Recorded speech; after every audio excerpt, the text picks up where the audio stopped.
Christian നമ്മള് 24 കഫ്റ്റീരിയയിൽ ഈ പൊറോട്ട റോളിന്റെ പേര് ഞങ്ങൾ ഇട്ടത് CR7 എന്നാ. എന്താണ് ഈ നിമിഷത്തിൽ താങ്കൾക്ക് പറയാനുള്ളത്? ഇത് എന്തൊരു വലിയൊരു ഭാഗ്യമായിട്ട് ഞാൻ കാണുന്നത്. 24 കഫ്റ്റീരിയ പൊറോട്ട കഫ്റ്റീരിയന്റെ മെനുവിലൊക്കെ പേര് എന്നൊക്കെ പറഞ്ഞാൽ ഓഹോ പൈസ മതി എല്ലാവർക്കും. ഓള് ഇന്നല്ല എന്റെ പൈസനെ പ്രേമിക്കണം എന്ന് പറഞ്ഞ ഞാൻ ഓളോ ഒഴിവാക്കി. Hey, what's up, my brother? ആകെ ഒരു നെയ്ച്ചോറും പീസും തിന്നുള്ള കായുണ്ട് എന്റെ എനിക്കെല്ലാം അറിയുള്ളൂ. Everyone works for money.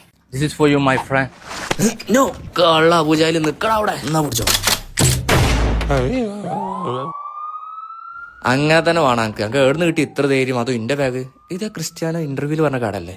അങ്ങനെയാണ് ഒന്ന് കേറി നിറങ്ങണല്ലോ. എന്റെ ഉള്ള പൈസ ഞാൻ അവന്റെ നേർക്കാണ് വെച്ചെടുത്തു. എന്നിട്ട് ഒരു നോട്ടാണ് നോക്കി ചെക്കൻ പേടിച്ച് ഫടാഫടായിട്ട് ടാബ്ലോമിൽ മെയിൻ സാധനങ്ങളൊക്കെ നിരത്തി തന്നത് നമുക്ക് വേണ്ടി. ഞാൻ നിങ്ങൾക്ക് വേണ്ടി തിന്ന് കാണിച്ചിരും. ഇതാണ് നമ്പർ 1 ചായയാണ് 24 കഫ്റ്റീരിയയിലെ നല്ല കിഡിലും കറക്റ്റ്. ഇതിനൊപ്പം കൂട്ടിപ്പിടിക്കാൻ പറ്റിയ നല്ല കുറെ സാൻഡ്വിച്ചുകളും ബർഗറും പൊറോട്ടറോളൊക്കെ ഉണ്ട് ഇവിടെ. ചെറിയ റേറ്റിന് പള്ള നടക്കാൻ പറ്റിയ കുറെ ഐറ്റംസ് ഉണ്ട് ഇവിടെ. നല്ല കിഡിലും ഫലൂദ മുതൽച്ചുണ്ട്. പൊറോട്ട റോളിൽ CR7 എന്നുള്ള പേര് മുതൽച്ചുണ്ടെന്നുണ്ടെങ്കിൽ ക്ലബ് സാൻഡ്വിച്ചിൽ പബ്ജി മത്താഫി എമറാത്തി അങ്ങനെ കുറെ ഉണ്ട്. ഫലൂദക്ക് പൂതി ഉണ്ടെന്നുണ്ടെങ്കിൽ ഇവിടുത്തെ സ്പെഷ്യൽ ഫലൂദ നോക്കി വെച്ചോളൂ. ഞാൻ പിന്നെ എന്റെ 2 ബോസാളെ വിളിച്ചു തിന്നാനും വേണ്ടിട്ട്. രണ്ടും നല്ല അറഞ്ചം വെട്ടി മുണിങ്ങി വിടുന്നുണ്ട്. തിന്നതിട്ട് ഓലോട് ബില്ല് കൊടുക്കാൻ പറഞ്ഞാൽ പിന്നെ ഓരോ മോത്തുക്ക് നോക്കേണ്ടില്ല. ഓലോട് ഞാൻ 50,000 രൂപ കടം വാങ്ങിയിട്ട് തിരിച്ചു കൊടുക്കാതെ മാറ്റിയേക്കാരം. ചീറ്റോസ് പോപ്കോണും പൊറോട്ടറോളൊക്കെ നല്ല ചൂടോടൊക്കെ തിന്നണം. അതിന്റെ ഒപ്പം ഇവര് ടെൻഡർ ഷോട്ട് കുടിച്ചാൽ മറക്കണം. നല്ല മുറ്റ സാധനം. കഫ്റ്റീരിയന്റെ location Ras Al Khaimah, Al Jazeera, അൽഹംറയിൽ, അൽറിഫ എന്ന സ്ഥലത്ത് DRA റെസിഡൻസിലാണ്. പോയി നോക്കി.